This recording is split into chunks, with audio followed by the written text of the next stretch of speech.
లేకపోతే ఒక వ్యక్తినో ప్రత్యేకించి దేశద్రోహనో ఇంకోటి అని ఉంటే వెళ్ళి కేసు పెట్టవచ్చు. లేకపోతే న్యాయవాదులు కావాల్సిన వనరులు ఉన్నాయి. వర్మ కవిత ఆమె రాజకీయాలు వాటి గురించి మనం చాలాసార్లు మాట్లాడాం. ఇక ముందు కూడా మాట్లాడతాం. మహిళా నాయకురాలుగా చురుగ్గా బీఆర్ఎస్లో ఒక తుఫాను కారణమయ్యారు. అంతవరకు బాగానే ఉంది.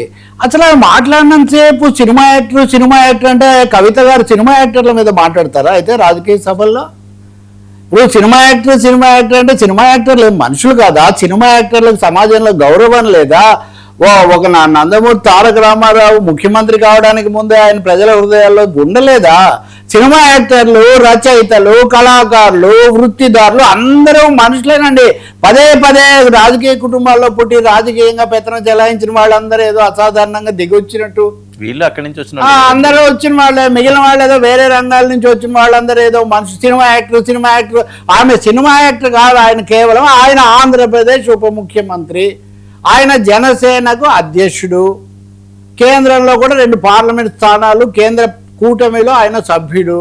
మరి కవిత గారు రాజకీయమైన ఆమె అవగాహన ఇవన్నీ సినిమా యాక్టర్ అంటే చులకనైన పదమా? అది కూడా ఆలోచించాలి. ఇప్పుడు మా ప్రకాష్ రాజ్ గారు ఉదాహరణకు మనం చాలాసార్లు మాట్లాడతాము. మోదీని విమర్శించవచ్చు, లేకపోతే కేసీఆర్కు ఆమె ఇప్పుడంటే దూరం అయ్యారు కానీ ఇంతకుముందు కేసీఆర్తో ఆమె ఉన్నప్పుడు కేసీఆర్ను చాలా బలపరిచిన వ్యక్తి ప్రకాష్ రాజ్. ఆయన సినిమా యాక్టర్ కదా.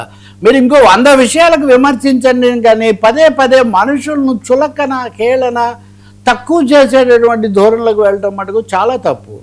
రెండోది ఉగ్రవాదము, వేర్పాటువాదము ఇంకొకటి అన్నారు అంటే ఉద్యమకారులను అనే మీరు ఆ వాక్యాలన్నీ చూడాల్సి ఉంటుంది. మామూలుగా ఆయన ఆ రోజు కూడా నేను మాట్లాడాను. మీరు ఎందుకు అంత ఆవేశపడుతున్నారు సార్? మీ సనాతనం ఏంటి? ఇప్పుడు మన సమస్య ఎట్లా ఉంటుందంటే వీళ్ళని అనాలి, వాళ్ళని అనాలి, ఇద్దరిని అనక్కర్లేదు. ఈ అతిరా ఒక విధంగా ఒకరినొకరు ఉద్వేగాలు పెంచే ఈ రాజకీయం మంచిది కాదని చెప్పడం ఇక్కడ చాలా కీలకమైన విషయం. ఆంధ్ర, తెలంగాణ పదాల యొక్క అవసరమే ఏముంది అసలు ఇక్కడ? సినిమా యాక్టర్లను అయితే ఏం చేయరా, ఆంధ్ర వాళ్ళని అయితే ఏం చేయరా? ఇవన్నీ ఆయన తెలంగాణ నా మాతృభూమి అన్నాడు. ఏమన్నా వస్తే ఇస్తే వాళ్ళకి రావాలి కోపం. నిన్ను మహారాష్ట్ర ఉప ముఖ్యమంత్రిగా ఉండి ఆ రాష్ట్రం జన్మభూమి అంటావు ఏంటి అని, లేకపోతే వాళ్ళ దిష్టి తగిలితే ఇవి మారిపోయాయి అది అంటే మా కోనసీమ కొబ్బరి అంత బలహీనమైందని నువ్వు భావిస్తున్నావు అని. కాబట్టి సెంటిమెంటల్ డైలాగులు, ఉద్వేగాలు చెప్పే వాటిని అంతకంతకు పెంచి ప్రజలను అసలైన సమస్యల నుంచి పక్కకు తీర్చిపోవడం చాలా పొరపాటు. కవిత గారు పదే కాంగ్రెస్, అసలు Pawan Kalyan total speech directed against Congress party. ఆయన మాట్లాడింది మొత్తం కాంగ్రెస్ పార్టీ మీద విమర్శ, రేవంత్ రెడ్డి మీద విమర్శ ఆయన మాట్లాడిందంత. కాబట్టి కేటీఆర్ కూడా పొగిడాడు. కేసీఆర్కు నేను ఎప్పుడూ ఒక్క మాట లేదు అన్నాడు. కేటీఆర్ మిత్రుడు అన్నారు. వీళ్ళందరూ కవిత మీద ఆయన ముందు నుంచి కూడా ఆయన మొదట నోవాటర్లో పార్టీ పెట్టినప్పుడు కూడా మీరు ఆ పని మీద ఉండండి, ఆ లెక్కలు అవి చూపించండి ఏదో అన్నారు. మొత్తానికి వాళ్ళకి మధ్యలో కొంచెం అది నడుస్తూ ఉంటుంది కానీ అది వేరే విషయం. నేను అక్కడ ఆగట్లేదు కదా.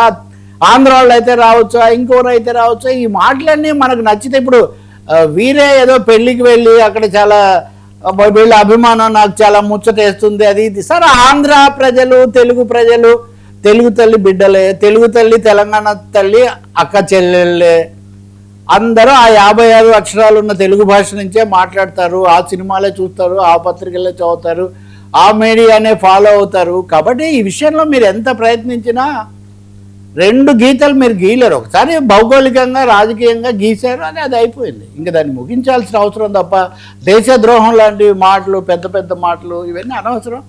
పవన్ కళ్యాణ్ కూడా మొన్న ఢిల్లీలో ఇదే ఈరోజు మాట్లాడడం కాదు కదా.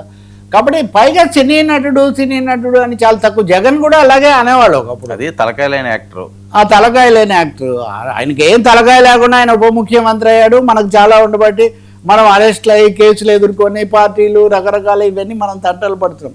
ఎవరినైనా రాజకీయంగా ఎంతైనా ఎదుర్కోండి సార్, కానీ ఎవరిని చులకన చేయకండి. ఎవరికి ఉండే ప్రజాస్వామిక హక్కు, ఎవరికి ఉండే ఆలోచన వాళ్ళకు ఉంటుంది. తప్పైతే తప్పు, ఓకే. ఒకటండి, చాలామందికి మాట మీరు అన్నారు కాబట్టి చెప్పాలి. సినిమా నటులకు బుర్ర ఉండదనే వాళ్ళు చాలా అహంకారంతో ఉన్నారని భావించాలి. సరే ఒక పాత్రను అర్థం చేసుకోవాలి, దాంట్లో జీవించాలి. మనం సాటి మనుషులైనా మర్చిపోతామేమో కానీ అప్పుడెప్పుడో చూసిన దేవదాస్ సినిమా నాకు ఇంకా ఎందుకు గుర్తుంటుంది? అక్కడే నాగేశ్వరరావు ఎంతగా దేవదాస్ పాత్రను శరత్ బాబు బెంగాల్లో కంటే తెలుగులోనే దేవదాస్ పాపులర్. ఎందుకంటే దాన్ని ఆయన రక్తి కట్టించిన తీరు అంత గొప్పగా ఆయన హృదయాల్లో నిలబడేటట్టు చేశారు. మనం ఒక ఎస్వి రంగారావునో, ఒక ఎన్టీ రామారావునో, ఒక మహానటి సావిత్రినో ఎందుకు తలుచుకుంటాం? వాళ్ళందరూ సినిమా వాళ్ళకి బుర్ర లేదంటే ముందు సినిమా ఇండస్ట్రీ వాళ్ళు వచ్చి నిరసన తెలపాలి. నిజానికి బుర్ర లేని సినిమా యాక్టరు అది ఇదని కాదండి, అది సరికాదు, అంత అవసరం లేదు. రాజకీయంగా ఆమె చేసిన చాలా విమర్శలు అనేకసార్లు నేను బలపరిచాను. మన మహిళా రిజర్వేషన్లు ఇట్లాంటివి అవన్నీ వేరే విషయం. కానీ పవన్ షీఈ్ attacking for wrong reasons. Right reasons కోసం మీరు విమర్శించండి, రైట్ రీజన్స్ కోసం మీరు ఫైట్ చేయండి తప్ప ఈ పోటీ దురభిమానాన్ని పెంచే ప్రయత్నం ఎవరు చేసినా ఉపయోగం లేదండి. ఆయన చేసినా వీళ్ళు చేసినా అది జరగదు, ప్రజలు స్వీకరించరు. అది కాబట్టి కవిత కామెంట్స్, దేశద్రోహాలు, నిరసన తెలుపుతాలు అవి ఇవన్నీ ఏం జరగవు. ప్రజలు మీ అందరినీ ప్రేమిస్తారు, మీరే పరస్పరం ప్రేమించుకోండి నాయకులు, పార్టీలు. సార్, వైసీపీకి కొనసాగుతున్న కేసులు వచ్చు. కారుమూరికి ఈడీసేగా నిన్న అరెస్ట్ చేయడం కూడా జరిగింది. జగన్ పాదయాత్ర వాయిదా పడుతుందా? జగన్ నిన్న రంపచోడవరం కార్యకర్తలతో మాట్లాడారు. దానికంటే వెళ్లే ముందు ఇప్పుడు ఖచ్చితంగా మొత్తం ఫోకస్ లాకప్ దీని మీద ఉందని కావచ్చు. నిన్నటి నుంచి కొత్త ఇది ఈరోజు మొత్తం పత్రికలో పతాక శీర్షికలని, ఒకటేమో కారుమూరి నాగేశ్వరరావు కుమారుడు సునీల్ ఆయన అరెస్ట్ చేశారు, ఆ డబ్బంతా లిక్కర్ స్కామ్లో డబ్బంతా ఇటు మరలింది అని చెప్తున్నారు. వాటన్నిటి నిజాలు తేలుస్తాము అని అదొక ప్రకటన. ఆయన అరెస్ట్ అయింది, ఇంకా కొన్ని జరుగుతాయని చెప్తున్నారు. రెండోది నేరుగా రాజకీయమైంది కాకపోయినా రఘురామకృష్ణరాజును అప్పుడు పోలీసులు చిత్రహింస పెట్టారన్న కేసులో హైకోర్టు అప్పుడున్న అధికారి సునీల్ నాయక్కు మీరు లొంగిపోండి, మీరు పార్లమెంట్ మెంబర్నే అలా చేశారంటే అది హక్కులకు సంబంధించి చాలా భంగకరమని ఆయనకు ఒక తాకీదు ఇచ్చింది. అంటే మీరు లొంగిపోండి, లేదంటే కనుక బెయిల్ కోసం దరఖాస్తు చేసి బెయిల్ కేసులోన రండి అని కూడా హైకోర్టు ఒక ఇది చెప్పింది. అంటే మొత్తం మీద రఘురామకృష్ణరాజు కేసు కూడా ఇప్పుడే వచ్చింది.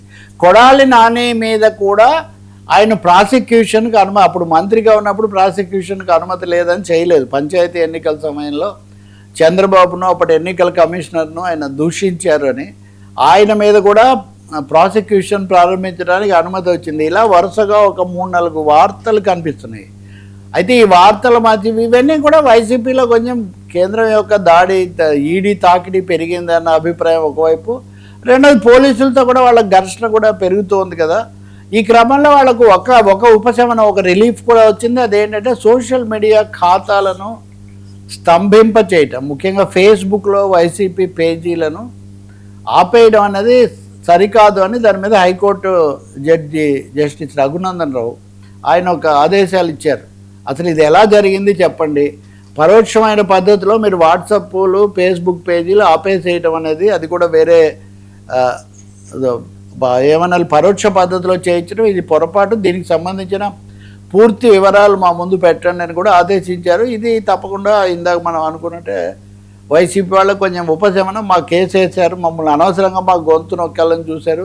జగన్ దీని మీద ట్వీట్లు కూడా పెట్టారు.